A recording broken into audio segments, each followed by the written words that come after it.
L'autisme est un trouble du développement fréquent. Ce trouble empêche l'enfant de développer sa communication et ses interactions sociales comme un enfant du même âge. Ce sont des enfants qui vont moins observer, moins imiter les adultes et les enfants de leur entourage. Ils vont au contraire avoir tendance à se focaliser sur des objets et jouer de façon répétitive. Ils perdent ainsi chaque jour des opportunités d'apprendre de leur environnement. Il s'agit d'un trouble peu perceptible au début de la vie de l'enfant, qui passe parfois inaperçu par les professionnels de santé. C'est vous, parents ou intervenants proches de l'enfant, qui êtes les plus à même de détecter ces signes, et ce dès l'âge de 18 mois. Un diagnostic précoce de l'autisme permettra d'intervenir rapidement et d'éviter que l'écart se creuse chaque jour avec les autres enfants. Ce film peut vous permettre de repérer des comportements autistiques chez votre enfant. Pour cela, nous comparerons avec l'aide de Chloé, notre psychologue, les comportements de 2 enfants avec autisme et 3 enfants sans autisme se développant de façon typique. Regardez, Rita est concentrée sur son jeu. Par un regard, même furtif, elle indique qu'elle a conscience de la présence de Chloé. Lorsque Chloé l'interpelle, elle tourne la tête et la regarde dans les yeux. Naïm ? Naïm ? Lorsque Chloé appelle Naïm, il ne tourne pas la tête et reste absorbé par son jouet, et ce malgré les incitations de sa mère. Tu entends ? Écoute.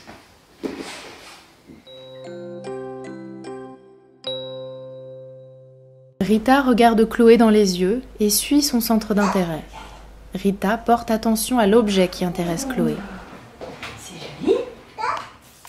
Voici une autre situation dans laquelle Rita suit la direction indiquée par Chloé pour échanger avec elle sur ses centres d'intérêt.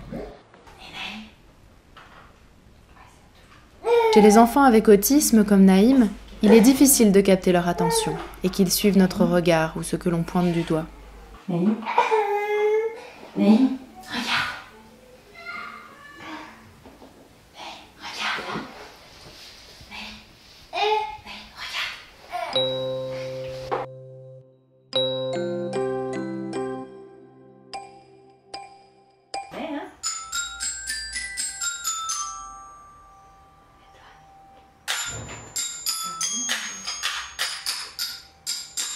Sur ces images, on voit nettement Rita qui n'hésite pas à s'emparer du bâtonnet pour jouer du xylophone comme Chloé.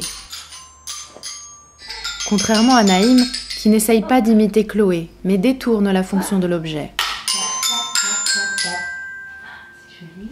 Au lieu d'utiliser le bâtonnet pour produire des sons sur le xylophone, il le regarde de près et l'agite de façon répétitive.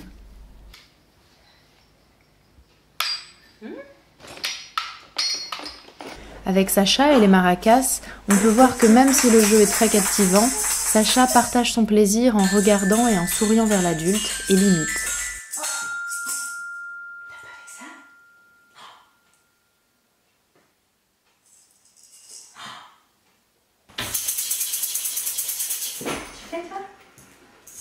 Issam ne cherche pas à imiter les actions et les jeux proposés par Chloé.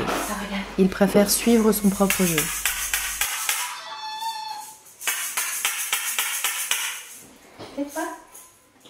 On fait une petite chanson. Notons ici que Rita, même si elle ne parle pas encore, arrive à bien se faire comprendre en regardant l'autre dans les yeux et en faisant des gestes.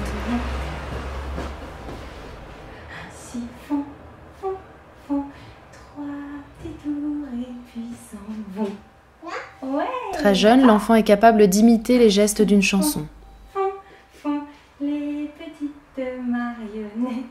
À l'opposé, Issam ne fait pas ou peu de gestes pendant les petites chansons. Chloé n'arrive même pas à capter son attention, sauf lorsqu'elle vient chercher son attention avec des chatouilles.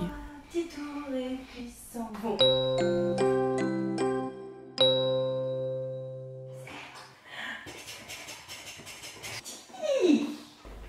Sacha répond de façon réciproque à la proposition de jeu de Chloé.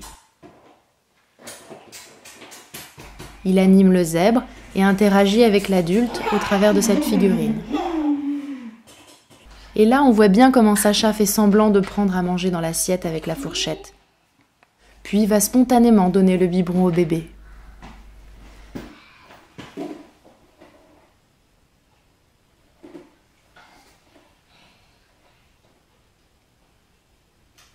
Les enfants avec autisme ne font pas ou très peu de jeux de faire semblant.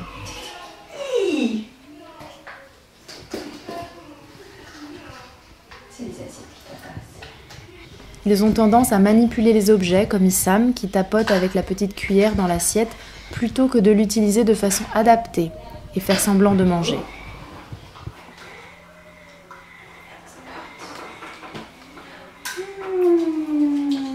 Le bébé, tu fais ça?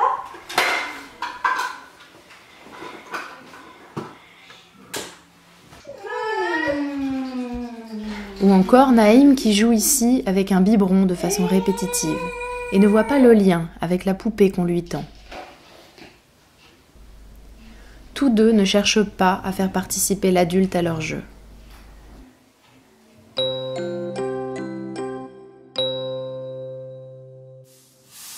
Les enfants aiment partager leurs découvertes, comme celle du bâton de pluie.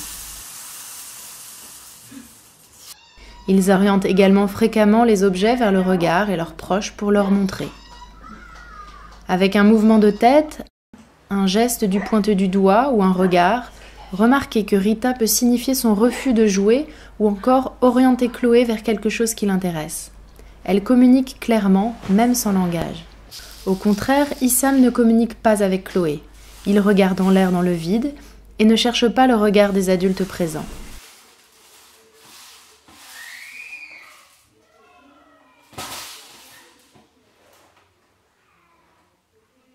Il reste longtemps sur le même jeu sans partager son plaisir avec les adultes à côté de lui.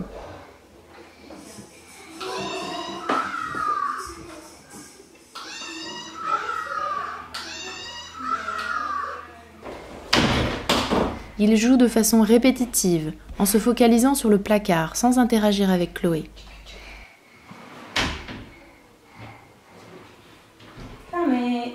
Oh!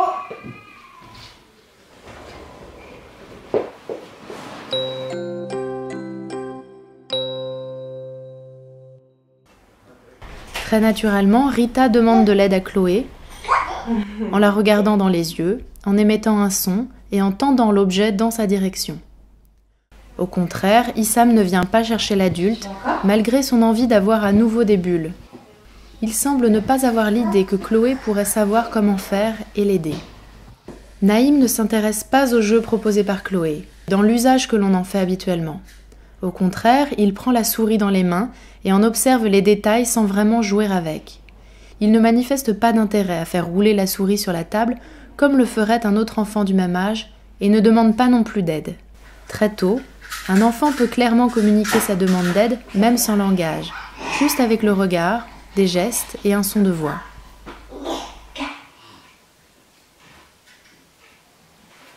Ouais, tu veux encore la tourner?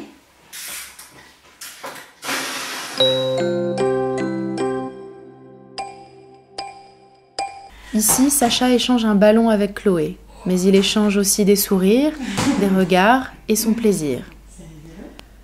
Le coucou caché est un des premiers jeux du tout petit auxquels les parents jouent très souvent avec leurs enfants. C'est un jeu qui amuse beaucoup les jeunes enfants et qui permet d'échanger des rôles, mais aussi des émotions.